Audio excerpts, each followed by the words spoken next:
The airport in the city of Kralisik was bustling with passengers and luggage.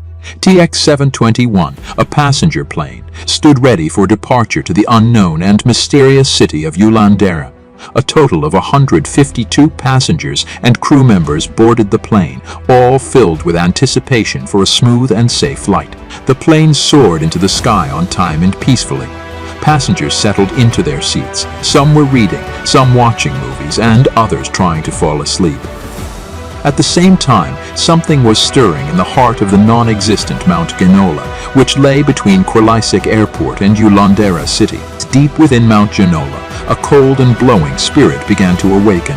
Old tales spoke of a curse that lay upon the mountain, a curse embedded since ancient times. Spirits bearing the curse began to stir and roam. The flight was calm until the plane approached Mount Jenolah. The gauges started to show signs of anomalies and the wind began to blow forcefully. The captain felt something strange but was unsure what it was. He decided to continue flying as usual, not informing the passengers so as not to worry them. Minutes passed and the wind began to strengthen. The plane started to sway in the air and passengers began to feel anxious. The captain decided it was time to inform the passengers about the situation and reassure them, but this was only the beginning of an unforgettable nightmare. As the plane edged closer to Mount Jenolah, the weather took a sinister turn. Turbulence increased, and the aircraft began to shake violently. Panic started to spread among the passengers, and the flight attendants rushed to ensure everyone's safety. The captain, now deeply concerned, contacted air traffic control, describing the unexpected and inexplicable weather phenomena. They could offer no explanation, only advising him to reroute. But as the plane attempted to change its course, the turbulence grew even worse. Inside the cabin, the situation was growing dire. Overhead compartments popped open, belongings spilled into the aisles, and frightened passengers clung to their armrests. Children cried, and even seasoned travelers looked pale and worried. The plane's instruments were now behaving erratically, and the navigational systems seemed to be leading the plane towards the mountain rather than away from it. The copilot, eyes wide with fear, started to suspect that the old legends about the cursed mountain might be true. Meanwhile, at the base of Mount Jenolah, locals who knew the tales of the cursed mountain looked up at the darkening sky with dread, sensing that the ancient spirits were awake and angry. Back in the plane, the captain made a decision that weighed heavily on his soul. He took manual control, fighting against the wild winds and the strange forces that seemed to be pulling them towards disaster. Every minute felt like an hour as the plane lurched and dipped, the engines roaring in protest. Sweat poured down the captain's face as he battled to keep the plane in the air, knowing that hundreds of lives depended on his actions. And then, just as suddenly as it had begun, the turbulence eased. The plane steadied and the passengers dared to breathe again. But the captain knew that they were not safe yet. The mountain's curse had awakened, and they were still in its shadow. The plane's navigational systems continued to malfunction, making it impossible for the crew to determine their exact location. The radar was filled with static and strange echoes, and even the most experienced members of the flight crew were baffled by the readings. In the cabin, the passengers were trying to regain their composure. Flight attendants moved through the aisles offering comforting words and refreshments, but their faces were as pale as the passengers. Everyone sensed that something profoundly unnatural was happening. On the ground, emergency teams were preparing for the worst. The last communication with the plane had been filled with static and desperation, and now it had disappeared from the radar entirely. Rescue helicopters were fueled and ready, but the storm over Mount Jenolah was so fierce that it was suicidal to fly into it. Hours turned into an agonizing waiting game. The families of the passengers and crew gathered at the airport, faces lined with worry and tears. The media started to pick up the story, and soon the whole world was watching the drama unfold. Meanwhile, inside the cursed airspace of Mount Jenolah, time seemed to stand still. The plane was trapped in a vortex of wind and dark energy, a realm that defied the laws of physics and reason. The captain, driven by determination and terror, continued to wrestle with the controls.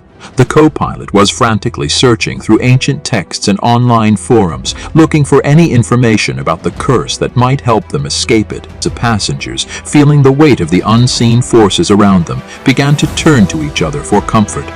Strangers held hands, parents hugged their children tightly, and some began to pray or meditate, seeking spiritual strength. In the darkest moments, when it seemed that all hope was lost, something remarkable happened. A mysterious calm settled over the plain, and a soft light began to glow from the heart of the mountain. Slowly, as if guided by an unseen hand, the plane began to ascend above the storm, reaching a path of clear sky.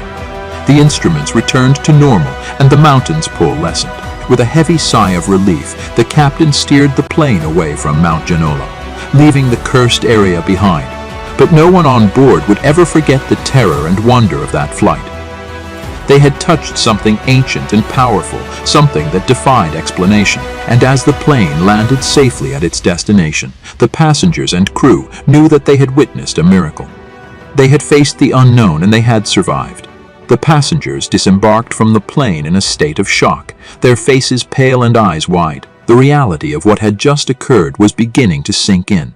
And as they looked back at the aircraft, they realized they had been part of something inexplicable. News of the flight's safe landing spread quickly, and the media swarmed the airport. Reporters jostled for position, eager to interview the survivors and learn more about their harrowing experience. But most passengers were too overwhelmed to speak, and the crew was whisked away for immediate debriefing by aviation authorities. Families were reunited in emotional scenes, tears flowing freely as loved ones embraced.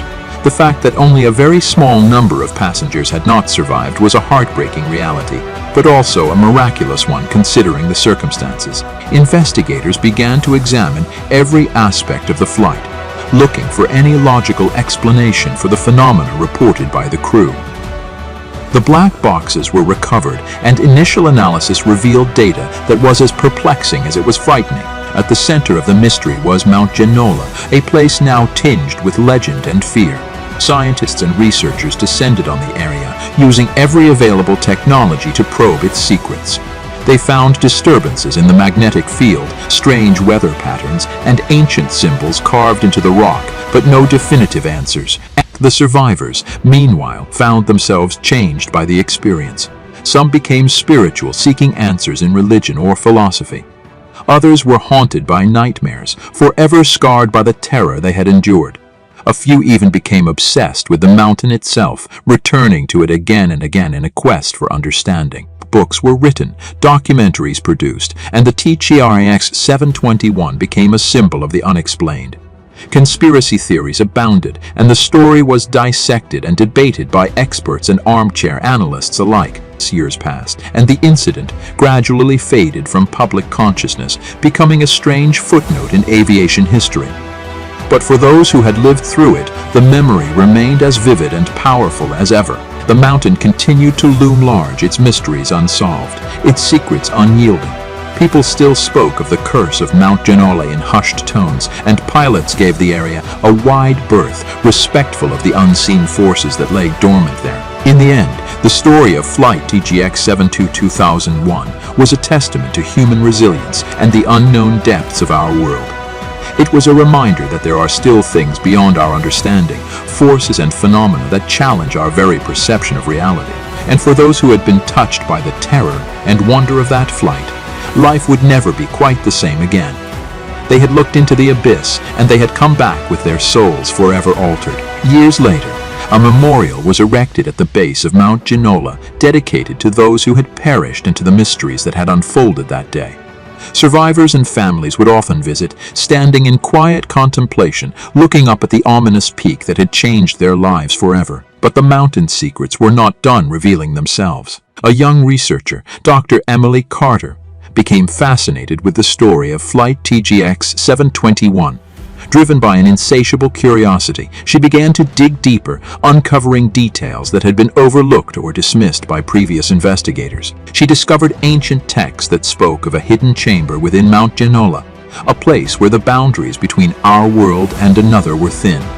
The texts were vague and cryptic, but they resonated with her, and she became consumed with the idea of finding this chamber. With the help of a small team of experts, Emily began to explore the mountain, mapping its intricate cave system, deciphering the ancient symbols, and piecing together the puzzle that had eluded so many before her. Months turned into years, and the search became an obsession. Emily's colleagues began to question her sanity, but she pressed on, driven by a force she could neither explain nor resist. And then, finally, she found it, hidden deep within the mountain, accessible only by a narrow passage that twisted and turned through the rock, was a chamber unlike any other.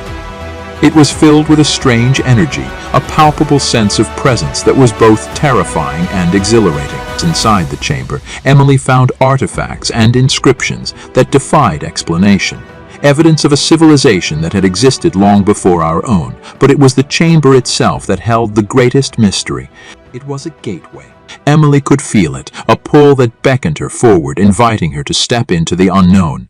She understood now what had happened to Flight TGX-721, the unseen forces that had reached out and touched those aboard, with a mixture of fear and excitement. Emily stepped into the gateway, leaving behind everything she knew.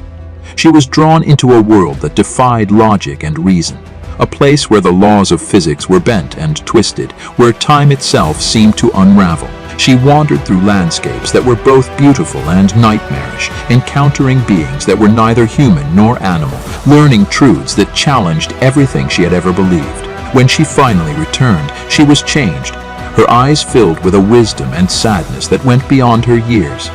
She knew now that there were things beyond our understanding, places where our world touched something else, something ancient and eternal. She wrote a book detailing her experiences and sharing the knowledge she had gained. But few believed her, dismissing her claims as the ravings of a madwoman. But those who had been on Flight TGX-721 knew. They recognized the truth in her words, the echoes of their own experiences. And Mount Jenolah stood silent, its secrets once again hidden, waiting for the next curious soul to discover what lay within. The story of Flight TGX-721 remained a mystery, a haunting tale that would be told and retold, a reminder of the unknown that lies just beyond our reach.